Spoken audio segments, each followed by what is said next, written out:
So would you say that our partnership with at Chahabar port is to counter this kind of situation with China and No, Pakistan? not really. Actually, the motivation for Chabahar was to allow Afghanistan a separate access to the sea. From Chabahar, Straight up. you go up. So because Afghanistan. today Afghanistan is choked by Pakistan because Karachi is the only port. They can import and export. So goods come to Karachi, then by road they go into Afghanistan. By Chabahar, they will get another port Yeah.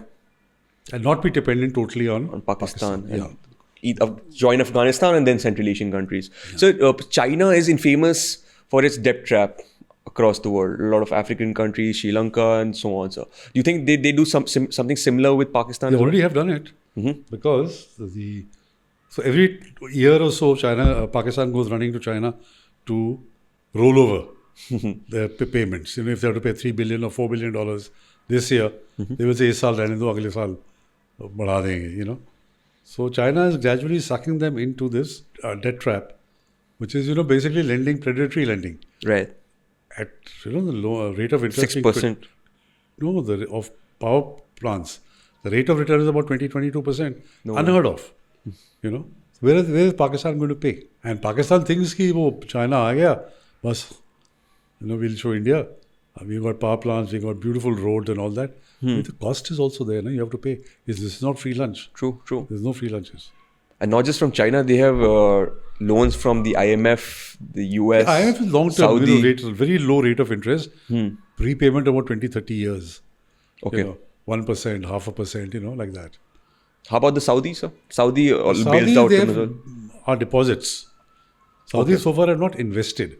They are talking about investing in this Rekodik mine or setting up an oil refinery. Abhi tak nahi kiya, they're only in the talking stage. So what kind of trade do we see in Pakistan, sir? There's a lot of export and imports happening in Pakistan. You see, it's a consumption economy. They consume more than they... They consume much more than they produce, which means they need to import. And because of that, the current account deficit and the trade balance goes haywire. So they've squeezed imports. Importing mostly from China, if I'm not wrong. No, all over. All over? Yeah. So if you squeeze imports, then you don't have enough for your exports. You convert value add and you export, but taxes go down because you're not you're not paying customs duty. Right. So it has a cascading effect. Basically, Pakistan needs to produce more internally for consumption of its people. But all of them, they don't stop. They continue to buy these huge SUVs, for example, and other luxury items because they're used to that lifestyle. They've been doing it for the last so many years, not realizing that they need to tighten their belt. That they haven't done. So, and their exports are not doing too well either. Because manufacturing is, you need to keep updating your manufacturing. Quality. Education standards are poor. So they don't have the kind of technical qualified Research and people development.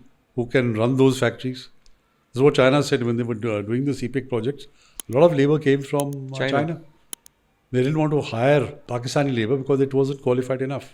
So they gave them, low-end jobs. That's what they do. I've seen them doing that in Africa as well, China. What you just watched was just the tip of the iceberg. If you're as curious as us on subjects that govern the world and our lives, you're at the right place. Do consider subscribing because the next conversation might just change how you see the world. Until then, keep reimagining yourself and know that the power of change lies within you. Jai Hind.